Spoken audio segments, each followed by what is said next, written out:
Face of My People by Anna Kavan.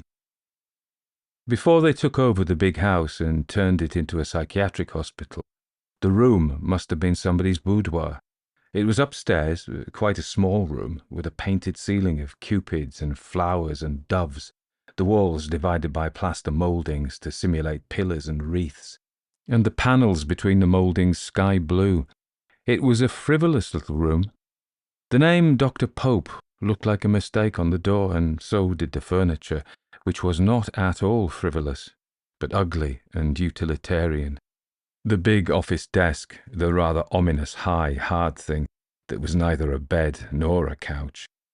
Dr. Pope did not look at all frivolous either.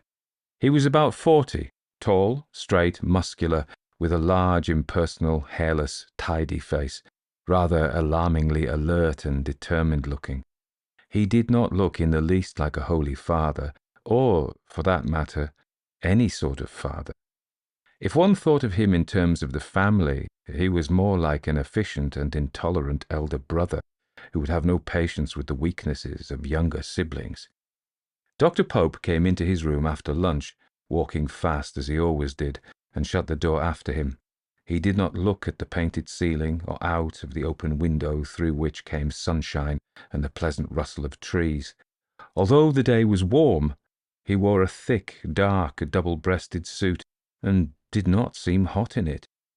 He sat down at once at the desk. There was a pile of coloured folders in front of him. He took the top folder from the pile and opened it and began reading the typed case notes inside. He read carefully, with the easy concentration of an untroubled single-mindedness. Occasionally, if any point required consideration, he looked up from the page and stared reflectively at the blue wall over the desk, where he had fastened with drawing pins a number of tables and charts. These pauses for reflection never lasted more than a few seconds. He made his decisions quickly, and they were final. He went on steadily reading, holding his fountain pen, and sometimes making a note on the typescript in firm, small, legible handwriting. Presently there was a knock, and he called out, "Come in." "Will you sign this pass, please, for Sergeant Hunter?" a nurse said, coming up to the desk. She put a yellow slip on the desk, and the doctor said, "Oh, yes," and signed it impatiently, and she picked it up and put a little sheaf of handwritten pages in its place. And he, starting to read through these new papers with the impatience gone from his manner, said, "Ah, the ward reports," in a different voice that sounded interested and eager. The nurse stood looking over his shoulder at the writing, most of which was her own. "Excellent, excellent," Dr. Pope said after a while. He glanced up at the waiting nurse and smiled at her. She was his best nurse. He trained her himself in his own methods, and the result was entirely satisfactory. She was an invaluable and trustworthy assistant who understood what he was trying to do, approved of his technique, and cooperated intelligently. "Really excellent work," he repeated, smiling. She smiled back, and for a moment the identical look of gratification on the two faces gave them a curious resemblance to one another, almost as if they were near relatives, although they were not really alike at all. "Yes," she said, "we're certainly getting results now. The general morale in the wards has improved enormously." Then her face became serious again, and she said, "If only we could get Ward 6 into line." The smile simultaneously disappeared from the doctor's face, and a look that was more characteristic appeared there, a look of impatience and irritation. He turned the pages in front of him and reread one of them, and the irritated expression became fixed. "Yes, I see. Ward 6 again. I suppose it's that fellow Williams making a nuisance of himself as usual. It's impossible to do anything with him." The nurse's cool voice contained annoyance behind its coolness. "He's a bad type, I'm afraid, obstructive and stubborn, and fortunately some of the youngsters and the less stable men are apt to be influenced by his talk. He's always stirring up discontent in the ward. These confounded troublemakers are a menace to our whole work," Dr. Pope said. "Rebellious undesirables. I think friend Williams will have to be got rid of." He pulled a scribbling pad across the desk and wrote the name Williams on it, pressing more heavily on the pen than he usually did, so that the strokes of the letters came very black. He underlined the name with deliberation and drew a circle round it, and pushed the pad back to its place, and asked in a brisker tone, "Anyone else in 6 giving trouble? I've been rather worried about Kling the last day or two." "Kling? What's he been up to?" "He seems very depressed, Doctor." "You think his condition's deteriorating?" "Well, he seems to be getting more depersonalized and generally inaccessible. There's no knowing what's in his head. It's not the language difficulty either. His English is perfectly good, but he's hardly spoken a word since that day he was put in the gardening squad and got so upset." "Oh, yes, the gardening incident. Odd getting such a violent reaction there. It should give one a lead if there were time to go into it, but there isn't, of course. That's the worst of dealing with large numbers of patients as we are." A shade of regret on the doctor's face faded out as he said to the nurse still standing beside him, "You see far more of Kling than I do. What's your own opinion of him?" "I think, personally, that he's got something on his mind. Something he won't talk about." "Make him talk, then. That's your job. I've tried, of course, but it's no good. Perhaps he's afraid to talk. He's shut up like an oyster." "Oysters can be opened," the doctor said. He twisted his chair round and smiled directly up at the good nurse he had trained. He was very pleased with her and with himself. In spite of troublesome individuals like Williams and Kling, the work of the hospital was going extremely well. Provided, naturally, that one has the right implement with which to open them. He got up and stood with his back to the window, which, to be in keeping with the room's decoration, should have had satin curtains, but instead was framed in dusty blackout material. He had his hands in his trouser pockets, and he was still smiling as he went on. "We might try a little forcible opening on Oyster Kling." The nurse nodded and made a sound of agreement and prepared to go, holding the signed pass in her hand. "Lovely day, isn't it?" she remarked on her way, in order not to end the interview too abruptly. Dr. Pope glanced into the sunshine and turned his back on it again. "I'll be glad when the summer's over," he said. "Everyone's efficiency level drops in this sort of weather. Give me the cold days when we're all really keen and on our toes." The nurse went out and shut the door quietly. The doctor swung round again in his energetic fashion and opened the window as wide as it would go, looking out over the grassy grounds dark with evergreens. On a hard tennis court to the right, a circle of patients in shorts clumsily and apathetically threw a football about, and he watched them just long enough to observe the bored slackness of their instructor's stance and to note automatically the man was due for a reprimand. Then he went back to his desk under the smiling loves. As if he were somehow aware of the doctor's censorious eye, the instructor outside just then straightened up and shouted with perfunctory disgust, "You there, Kling, or whatever your name is, wake up, for Christ's sake, can't you?" The man who had not been ready when the ball was thrown to him, who had, in fact, altogether forgotten why he was supposed to be standing there, on the hot, reddish plain, marked with arbitrary white lines, looked first at the instructor before bending down to the ball which had bounced off his leg and was slowly spinning on the gritty surface in front of him. He picked up the big ball and held it in both hands, as though he didn't know what to do with it, as though he could conceive of no possible connection between himself and this hard, spherical object. Then, after a moment, he tossed it towards the man standing next to him in the ring, not more than 2 yards away, and at once forgot it again. And nothing remained of the incident in his mind except the uneasy resentment that always came now when anyone called out to him. For many months he had been called Kling, that being the first syllable and not the whole of his name, which was too difficult for these tongues trained in a different pronunciation. To start with, he had not minded the abbreviation, had even felt pleased because, like a nickname, it seemed to admit him to comradeship with the others. But now, for a long time, he'd resented it. "They've taken everything from me, even my name," he thought sometimes, when the sullen misery settled on him. By they, he did not mean the men of another race with whom he shared sleeping room and food and daily routine, or any particular individuals, but just the impersonal machine that had caught and mauled him and dragged him away from the two small lakes and the mountains where his home was, far off, to this flat country across the sea. And then there was that other reason why the sound of the short syllable was disturbing. The game, if it could be called that, came to an end and the patients slowly dispersed. There was a little free time left before tea. Some of the men walked back to the hospital, others lighted cigarettes and stood talking in groups. Several lay full length on the grass or dawdled where ilexes spread heavy mats of shade.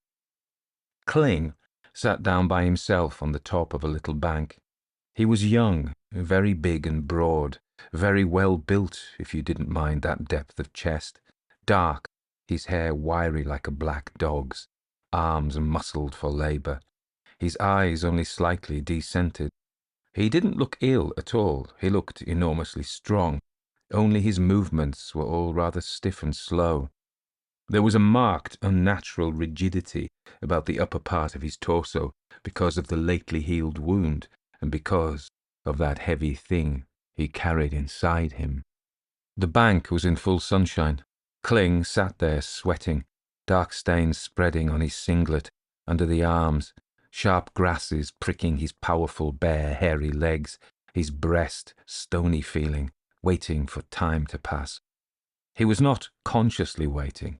His apathy was so profound that it was not far removed from unconsciousness. A breeze blew, and the tall grass rippled gently, but he didn't know. He didn't know that the sun shone. His head was bent, and the only movements about him were his slow breaths and the slowly widening stains on the singlet. His chest was hot and wet, and gloom ached in the rocky weight the black stone weighed under his breastbone, and his big blackish eyes, dilated with gloom, stared straight ahead, only blinking when the sun-dazzle hurt and sweat stood in the deep horizontal lines on his forehead. While he sat there, a row of patients with gardening tools, spades, rakes, hoes on their shoulders came near. They walked in single file in the charge of a man walking alongside, himself in hospital clothes, but with stripes on his sleeve. Kling watched them coming, all of him that still lived, resentment, gloom, misery, and all his clouded confusion slowly tightened towards alarm. He could see the polished edges of spades shining, and he shuddered, all his consciousness gathering into fear because of the danger signals coming towards him across the grass. As he watched, his breathing quickened to heave his chest up and down, and as the gardening squad reached the foot of the bank, he made a clumsy scramble and stood up. Standing, he heard the clink of metal and saw a shiny surface flash in the sun. The next moment he was running, stumbling stiffly, grappling the weight inside him, running from the men with the spades. He heard the cling of his name being shouted, and again a second clattering cling, and running, heard the spade clink on the stone. He seemed to be holding it now, grasping the handle that slipped painfully in his wet hands, levering the blade under the huge ugly stone, and straining finally as another frantic cling came from the spade, and the toppling, heavy, leaden bulk of the stone fell, and the old, mutilated face was hidden beneath, and Kling, stopping at the door of Ward 6, where he had run, choking with strangled breath, while two men passing gazed at him in surprise, felt the dead mass of stone crushing his own breast. He went into the ward and lay down on his bed, and closed his eyes against the drops of sweat which trickled into the ends of his eyes. Then, for a time, there was nothing but the soreness of breath struggling against the stone. This was what he had known a long while, ever since the truck had been blown 30 feet down into a ravine, and he had seen the falling stone, and felt it strike, felt it smash bone, tearing through muscle, sinew, and vein to lodge itself immovably in his breast. Ever since then, the stone had been there, inside him, and at first it had seemed a small stone, just a dead spot, a sort of numbness under the breastbone.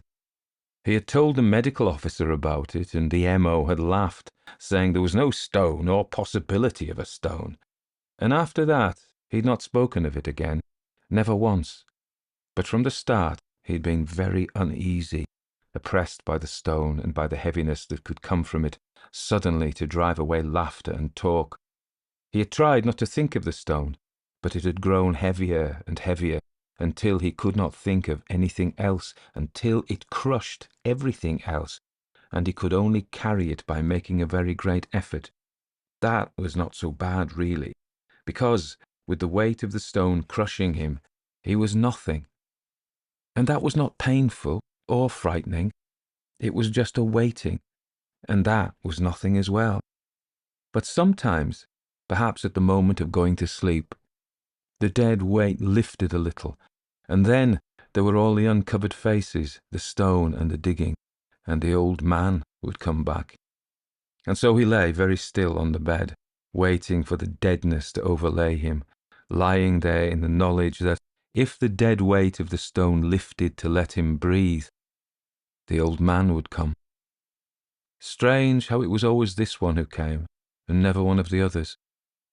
The stone weight was lifting now, and Kling, who had dozed a little while after his breath had stopped struggling, woke suddenly, frightened by the return of the bloody-faced man lying in brown leaves, with hairs growing out of his nostrils, and a torn shirt fluttering.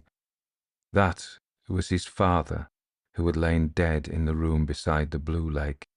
No, not that man. When he thought of his home, he couldn't see any faces, only the jagged line of the mountains like broken eggshell against the sky, and the two lakes, the blue lake and the lake shaped like a harp. That, and sometimes the inn, with the acid wine of the district greenish in thick glasses, the swarming trout in the small tank on the wall, crowded, sleek fish bodies slithering past the glass, but no faces, ever. The stone blocked out all the home faces. When he thought of the war, it was always the digging he thought of. Seeing him so strong and used to work with a spade, they had put him on that job from the beginning, and then there were faces, wrecked or fearful or quiet or obscene faces, far too many of them. How he had laboured and toiled till his saliva ran sour, desperate to hide the faces away from the brutal light. How many faces had he covered with earth and stones? There surely were thousands, and always thousands more waiting. And he, all the time digging, demented, always the compulsive urge in him like a frenzy to hide the ruined faces away. And sometimes he remembered that officer in charge of the burying party, the one who joked and sang all the time. He must have been a bit cracked, really, boozed or something. But they had dug and shovelled till their hands were raw and blistered, and hardly noticed the pain because of his hey-hi-ho and the jolly, loud voice that he had. There had been no singing that afternoon in the gully where the corpses, boys and old men's among them, sprawled in the withered oak leaves between the rocks. Only haste then, and the bitter taste in the mouth and the aching lungs, hacking the stony ground that was hard like iron to the weak bite of the spade, and the sky grey and muggy and flat and quiet. In the end, someone had shouted, and the others all started running back to the truck, and he had run too, and just then he'd seen the old man lying flat on his back with blood congealing all down one side of his shattered face, and the dry leaves gummed and blackening the blood. Kling was looking now at this object that the stone had rolled aside to reveal. There was no stone weighing him any more as he watched the object, feeling the bed shake under him as he shook and the muscles twitching in his forearms and thighs. Then, watching the object while his heart pounded, he saw the hairs sprouting at his father's nostrils as he lay dead on the wooden bed that was like a wagon without wheels. He saw a movement detach itself from this man in the gully. Or perhaps it was the torn shirt which flapped in the wind, only there was no wind, and he didn't stop to investigate. But knowing only the obsessional urge to hide at all costs that which ought not to be exposed to the level light, hoisted his spade and shoved and battered and fought the top-heavy rock until he heard a grinding crash and knew the torn face bashed out of sight, shapeless, smashed and hidden under the stone. And was it the same stone that burst his own chest and sank its black, dead heaviness in his heart? The weight fell again now, so that there was no more pain or fright, and the bed didn't shake. There was only the waiting that was nothingness really, and the men in blue talking and moving about the ward. That was all that he knew, sweat slowly drying as he lay on the bed, and the old man mercifully buried by the stone. The others took no notice of Kling, nor he of them, and he heard their talk, and didn't know that he heard until a woman's voice cut through sharp. "Williams and the rest of you, why are you hanging about in the ward?" He turned his head then to the nurse who'd just come in. She was speaking to him too. "Kling, you're to go to Dr. Pope after tea. You'd better get up and make yourself decent." And he saw her flat, cold eyes linger on him as she went out of the door. "Get up and make yourself decent," the man called Williams said. "That's no way to talk to a fellow who's sick." Kling said nothing, but looked up at him, waiting. "To hell with them," Williams said. "To hell with the whole setup. Bloody racket to get sick men back into the army. Cannon fodder, that's all they care about. Taking advantage of poor mugs like us. Pep talks, pills to pep you up, dope to make you talk, putting chaps to sleep and giving them electric shocks and Christ knows what. Lot of bloody guinea pigs, that's what we are. Bloody, isn't it?" Kling was staring at him with blank eyes. "Look at Kling here," Williams said. "Any fool can see he's as sick as hell. Why can't they leave him in peace? Why should he go back into their bloody army? This isn't his country anyway. Why should he fight for it?" From the far reaches of his non-being, Kling looked at the faces round him. They were all looking at him, but they had no meaning. Williams had no meaning any more than the others, but he heard Williams go on. "Damn Gestapo methods, spying and snooping around listening to talk. Bitches of nurses. Why the hell do we stand for it?" A bell was ringing, and the patients started to move out of the ward. Kling, staring up, saw the meaningless shapes of their faces receding from him. He looked at Williams, who was still there, and Williams looked back at him, smiling, and said, "Come to tea, chum?" And in the words Kling half recognised something forgotten and long lost, and some corresponding thing in him which had died long ago almost revived itself. But the stone was too heavy for that resurrection, and he couldn't know that what he wanted to do was to smile. "So long then, if you stop in here," Williams said. He pulled out a packet of weights out of his pocket and put a cigarette on the bed beside Kling's hand, which did not move. "Don't let that bastard of a doctor put anything over you," Kling heard Williams, walking towards the door, call back to him as he went. Kling did not smoke the cigarette, or pick it up even, but after a time rose, and with those stiff motions which seemed to be rehearsing some exercise not well remembered, washed, dressed himself in shirt and blue trousers, combed his thick hair, and went along corridors to the door upon which was fastened the doctor's name. There was a bench outside the door, and he sat down on it waiting. The passage was dark because the windows had been coated with black paint for the blackout. Nothing moved in the long, dark, silent passage, at the end of which Kling sat alone on the bench. He sat there, bending forward, his hands clasped between his knees, his red tie dangling, his eyes fixed on the ground. He didn't wonder what would happen behind the door. He waited, without speculation, or awareness of waiting. It was all the same to him, outside or here in the ward. He didn't notice. It made no difference to his waiting. A nurse opened the door and called him, and he got up and stepped forward, and looking past her along the wall of the corridor thought, "How many stones are there in this place? So many faces and stones," and lost the thought before it meant anything, and went into the room.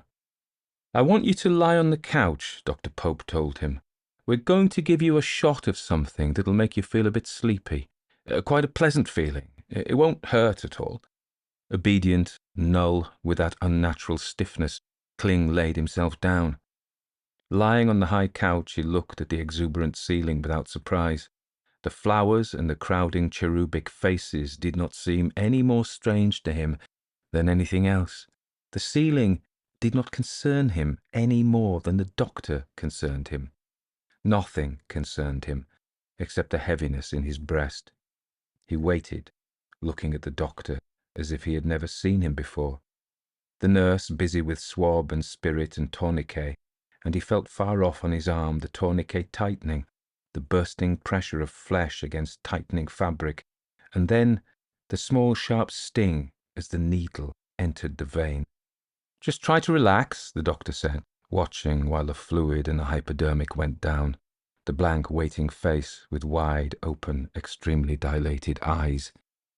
He smiled his professional smile of encouragement and looked from the face at the chest and the massive shoulders bulked rigid under the white shirt that they stretched tight, at the clenched, strong hands, the rough blue cloth strained on the tensed thigh, the stiffly upthrust boots not neatly laced, and back to the blank face again.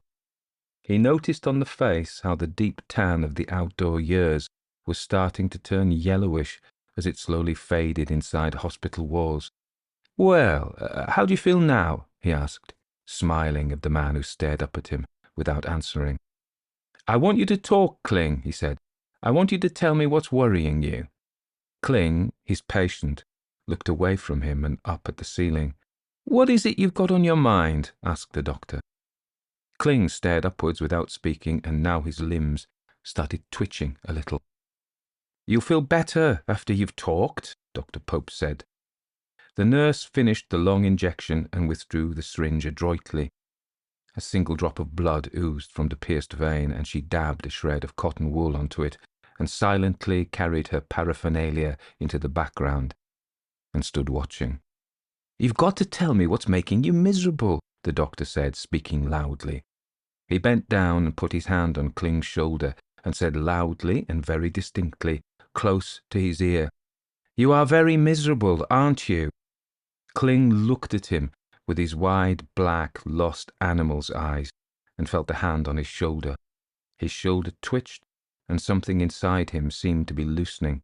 He felt sick in his stomach, and a sleepy strangeness was coming up at him out of nowhere, turning him tired or sick. "Why are you miserable?" he heard the question. "Something happened to you, didn't it? Something you can't forget. What was that thing?" Kling saw the doctor standing far too close, bending down almost on top of him. The hand that had hold of his shoulder gripped hard like a trap.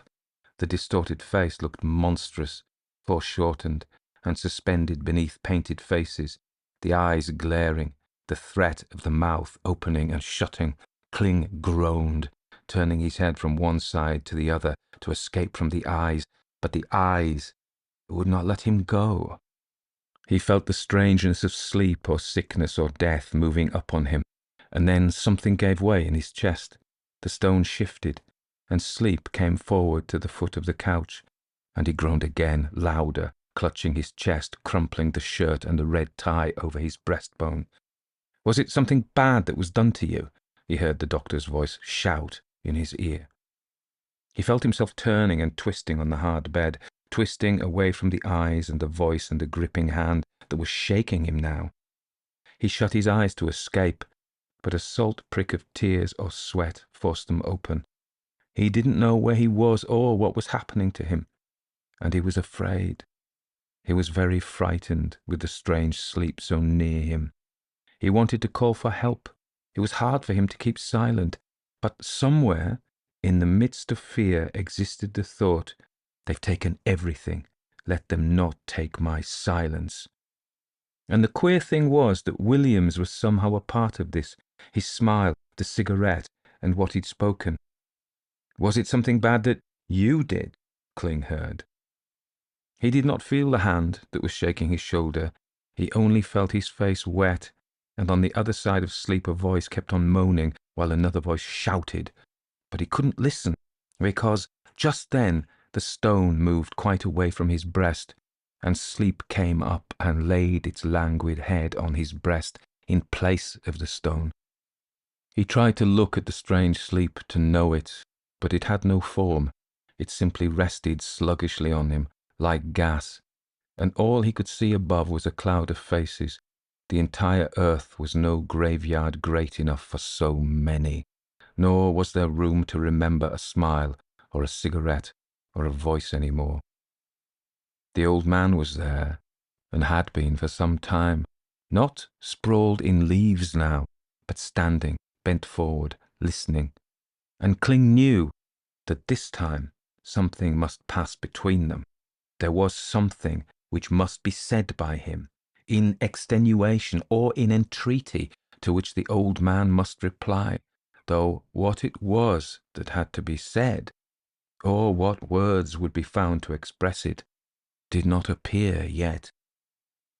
The old man bent over him, and blood dripped onto his face, and he couldn't move because of what lay on his breast.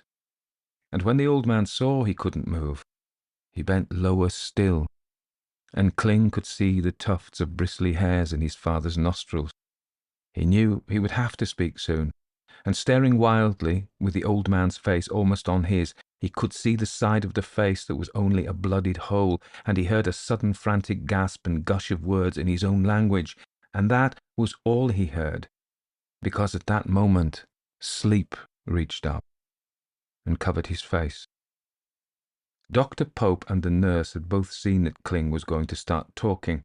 The doctor had seen it coming for about half a minute and waited intently. The nurse looked expectant. When the first sounds came, both of them had moved forward at once, and the doctor had bent lower over his patient, but now they stepped back from the couch. "I was afraid that might happen," Dr. Pope said in his irritable voice. "Damned annoying. I suppose there's no one in the place who could translate." "I'm afraid not," the nurse said. "Exasperating," the doctor said. "So we can't get anything out of him after all." "I'm afraid not," the nurse said again. "Most frustrating and disappointing," said Dr. Pope. "Oh, well, it's no good trying to work on him now."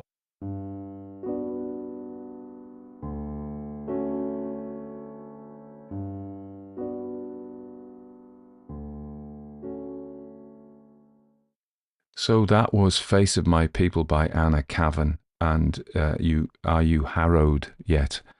Nobody said this classic literature was going to be easy. If you want cozy stories, I do odd cozy stories on here, but check out my detective stories channel or my ghost stories channel. Plenty of cozy there. But this is work. This is serious. This is work for the soul.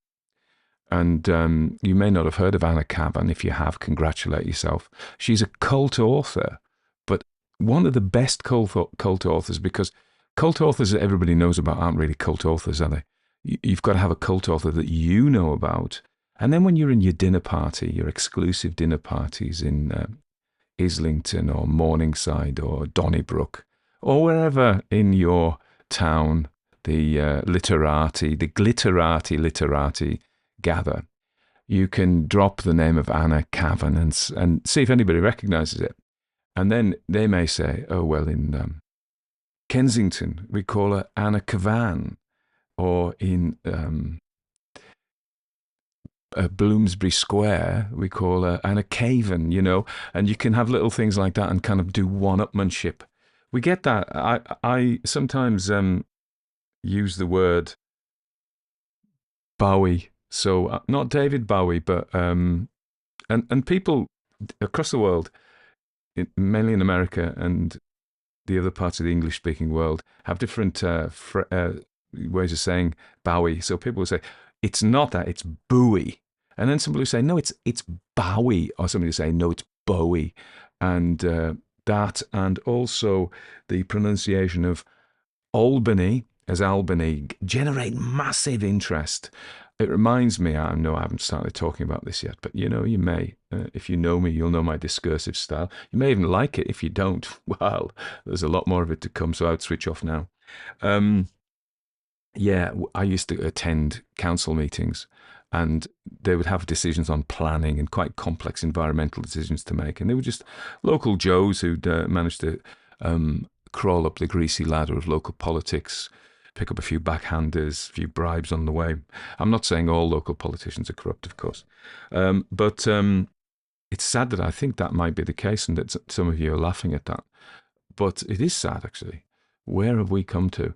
But anyway, so we used to go to these meetings, and honestly, with these complex things, they would jump over really intricately balanced arguments about the environmental impact or the economic impact, and they would talk about the color of the door. Well, we think that if you paint the door green, that's a bit too much. So people kind of restrict themselves to what they feel competent talking about. I've seen that all my life everywhere.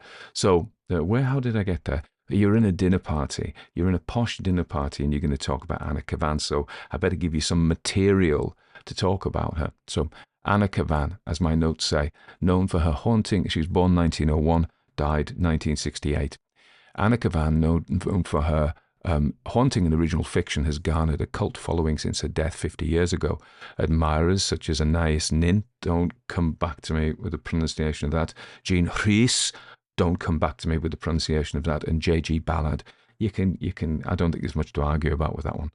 Praise the intensity of her vision and the enigmatic nature of her work. Kavan's life, often blurred by fiction and myth, has been shrouded in mystery, with details from her stories mixing with reality. Isn't that good?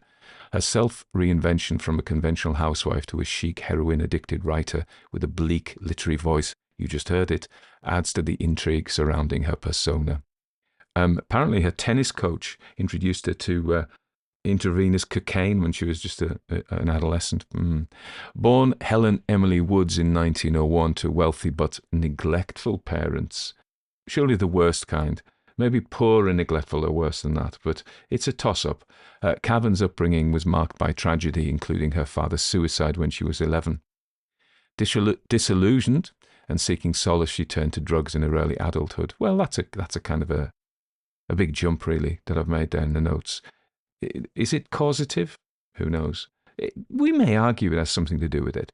She turned to drugs, with heroin becoming a constant in her life. Now, funny thing is, I've known heroin addicts who have managed to live quite a long time with a disciplined heroin habit. I'm not encouraging you to do it. In fact, I'm saying do not do it. I'm very anti-drugs, mainly because I've seen the damage it does to people. I'm quite anti-alcohol as well, actually. With heroin becoming a constant in her life, her tumultuous first marriage to Donald Ferguson and subsequent relationship shaped her early writing, which was under the name Helen Ferguson.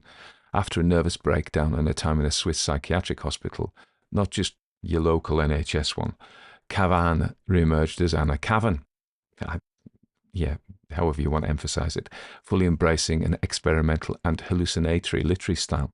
Her first book is Anna Kavan, Asylum Peace, 1940, delved into themes of madness with nightmarish logic. Despite critical acclaim, Kavan's relaunch as an author was hindered by World War II. Kavan's later work, such as Ice, 1967, exemplified her unique style with its apocalyptic narrative and disorientating quality. Her writing showcased her ability to blend reality with fantasy, exploring themes of alienation and despair. You've just been served up that. Despite facing obscurity for a period, Kavan experienced a resurgence in critical acclaim towards the end of her life. Her struggles with heroin addiction, periodic suicidal impulses and personal losses, including the death of her son and estrangement from her daughter, added layers of complexity to her life and work. Kavan's uncompromising creative vision and resistance to conforming to popular taste set her apart as a truly avant-garde writer. She is. Even though Kavan's work, or she was, spans multiple genres and challenges categorization, recent reissues of her novels such as Ice have brought her renowned attention. So, she did a whole bunch of stories about madness, okay? So her exploration of madness in her writing is both profound and unsettling, drawing heavily from her personal experiences with mental illness and institutionalization. Her work, particularly after her transformation into Anna Kavan, delves deep into the psyche of individuals grappling with alienation. In Asylum Peace, 1940, Kavan presents a series of interconnected stories that offer a chilling glimpse into the world of mental institutions and the minds of those confined within them. Disclosure, I don't know if you knew, but I've just retired from 20 years working in the state psychiatric system in the UK. So this is home territory for me in lots of ways. The collection portrays a Kafkaesque landscape where patients are at the mercy of opaque administrative systems and invisible yet all-powerful enemies. Kavan's characters often find themselves accused of unknown transgressions, unable to prove their innocence or even understand the nature of their alleged crimes. I mean, I always used to say, if you've got anxiety, the last place you want to be is a psychiatric ward. They're terrifying places for the staff as well as the patients. I used to, most of my work's been in community, but when I did work on wards, one of the things I always felt I needed to do was be a presence on the ward, on the floor, because sometimes the places were so frightening that the staff would lock themselves in and do the paperwork, of which there was much to do. But you had to kind of conquer your fear and walk the ward to provide some kind of reassurance to the people who were terrified by the anxiety-provoking behaviour of some of the patients. And people say, people with mental illness are not dangerous. Well, I worked in general hospitals as well, and they don't give you a panic alarm on a cardiac ward or an orthopedic ward or a gynecological ward, but they do on a psychiatric ward, okay? So that says something. And that isn't to say all people with mental illness are violent. They're certainly not. But it is a territory that is associated with violence.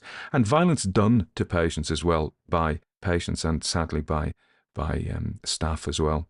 I always thought it would be an even-handed thing to write a story, a novel perhaps, about a psychiatric ward that would look at the feelings of the patients who were, particularly those who were incarcerated there through a piece of law that meant they couldn't get out, and the feelings that are going through them, and the feelings of the staff who are overworked, underappreciated, often assaulted, underpaid, and also, psychiatry isn't like medicine. I don't know if you know Dr. John Campbell, who has a very successful YouTube channel. I've said elsewhere that he taught me for a bit. Now, he was a psychiatric nurse, and then he became a general nurse and a doctor of nursing, and then an educator. And I remember saying, he joked, we were doing anatomy. He said, "This is a sternum."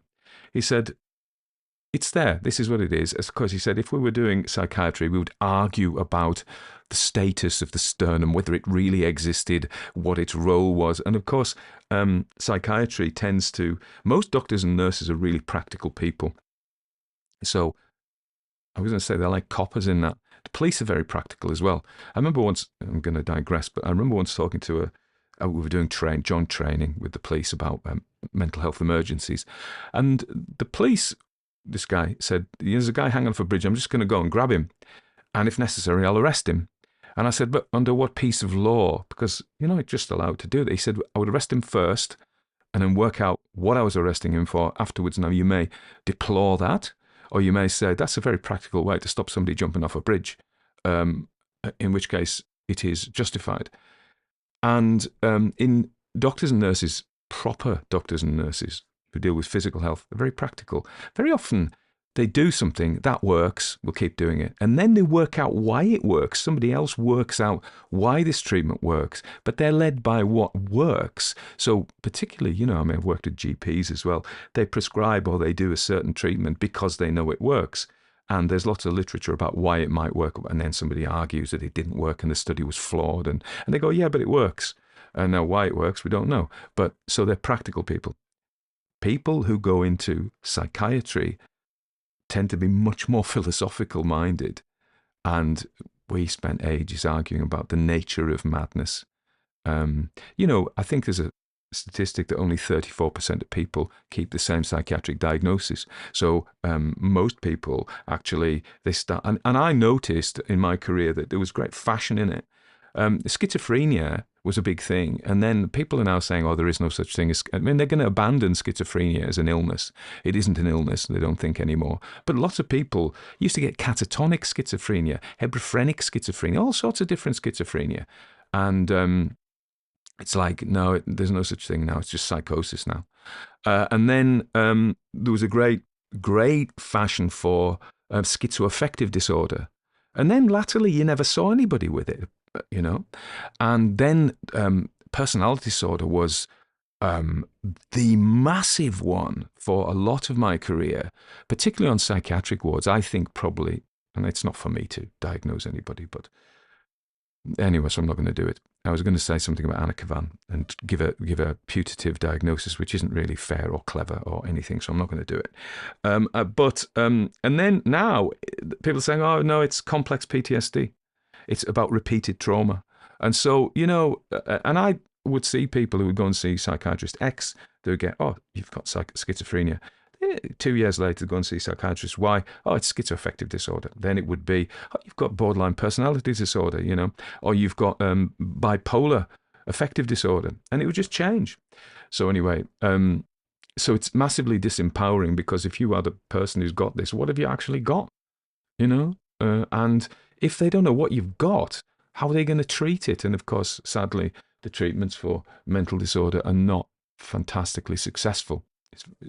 In fact, lots of, when I used to work in GP, I get medical students who'd come in and they wanted to be like neurosurgeons, or one guy just wanted to do eye operations in Saudi.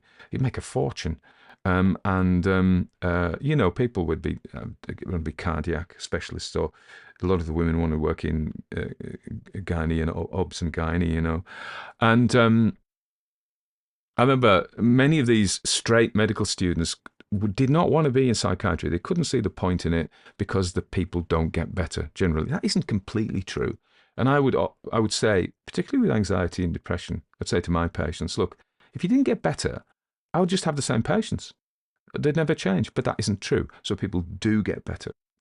But it's an interesting one. So this story, which I've digressed from, touched on many remembrances and similarities. Okay. It says, getting back to her writing on madness often touches on themes of isolation and disconnection from society. Kavan's creatures frequently find themselves alienated from those around them. So you can see the Kafkaesque nature. Notably, the character is not psychotic. This guy is heavily depressed.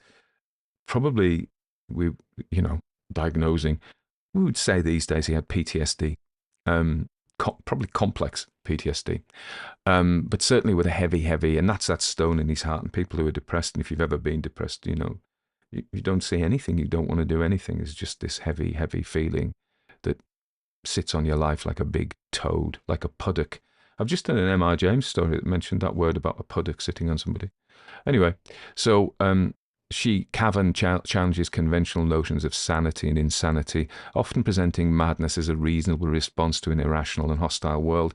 Of course, in the 1970s, after she wrote, the anti-psychiatry movements, and particularly people like R.D. Laing and people like that, and Thomas Sass would talk about how, you know, psychiatry is merely social control. There is no such thing as mental illness. But of course now we have an epidemic of mental illness when people want to claim mental illness. So those guys in the 70s would be going, no, you're not actually ill. And they're going, yeah, I am though. And that's complex as well. And we could do a whole podcast series about it, and people send me death threats, I would think. I think there is such a thing as mental illness, but I think it's very complex. The sociology of mental illness is very complex. Anyway, Kavan. So by making the familiar strange, that is Freud's uncanny, Kavan compels her audience to reconsider their assumptions about reality, identity, and human experience. I think it's really, really interesting. The author's writing style, characterized by contradictory and tension-filled sentences, is a deliberate stylistic choice that mirrors the complex and often paradoxical nature of human thought and experience. Kavan's prose often features long, cascading sentences that begin with a declarative statement, only to undermine or qualify it with subsequent clauses. That's right, it made it relatively hard to narrate, actually. This approach creates a sense of instability and flux within the narrative. These stylistic techniques serve to position Kavan as a serious and innovative artist. I will make some off-the-cuff flippant remark to say, to be considered serious and innovative, you have to be a bit miserable. You can't just write about pups and kittens. Nobody's going to take you seriously. You've got to write about really dreadful things that make people really depressed when they read the story. That nearly made me laugh. So she does this collection, I Am Lazarus, and this is from that, Face of My People. So it's a short story. Let's just talk about this. So in the whole connection, there's a thing called effort syndrome, which is now we'd probably call PTSD, whereby these soldiers who'd come back from war could not actually have physical effort. It's like chronic fatigue syndrome as well. And, it's a psychiatric impact, and we call it different things, but it was called effort syndrome then because they couldn't make an effort. They had no cardiac function, they couldn't do things.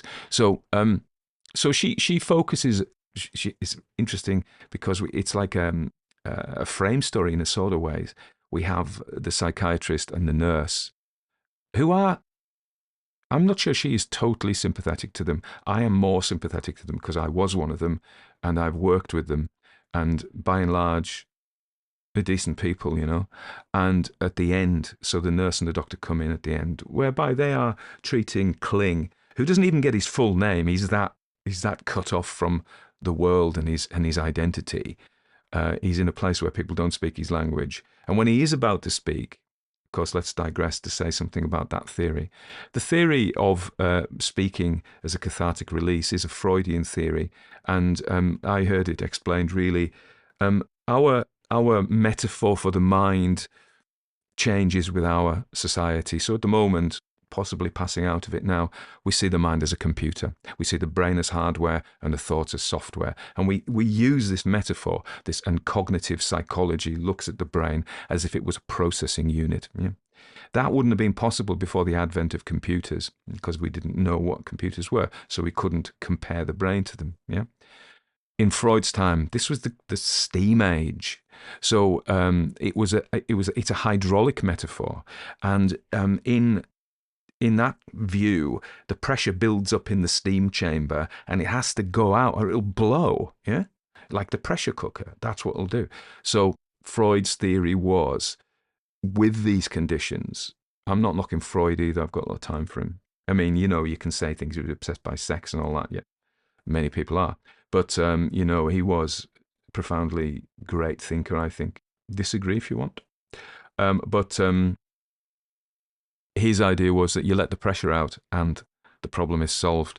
So you would repress all these difficult things, but you get the talking cure. He would get you to talk about them. You'd let it out and you would be cured, because the pressure's gone. The steam metaphor. That may not be true now.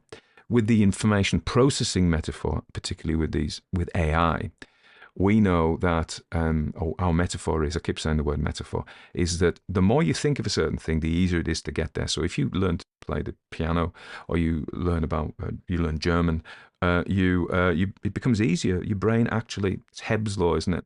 It reinforces those pathways. So from being little tiny byways, they become motorways, and it's very easy. So when we get somebody to talk about PTSD according to this model, we're actually reinforcing it, making it easier for them to return to their horror. So now we don't want them to talk about it.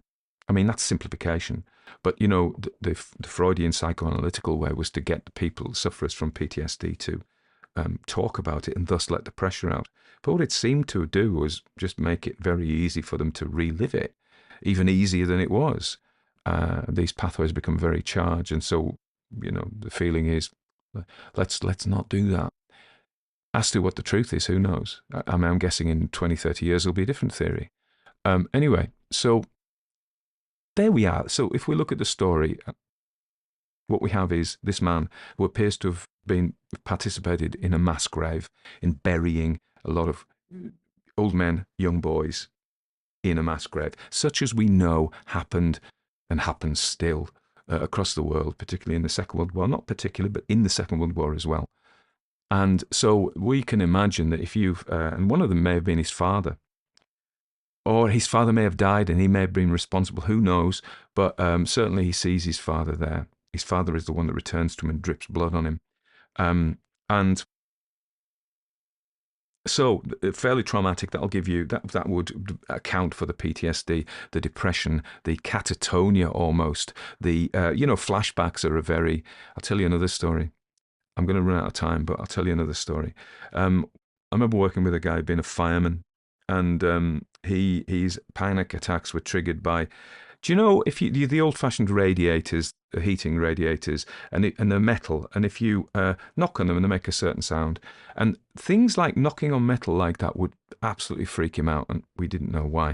It was repressed in Freudian terms, and it later turned out when it worked out that he'd been attending a fire in a tall building, and a colleague had fallen down I'm sorry about this, but the world is full of terrible things, honestly.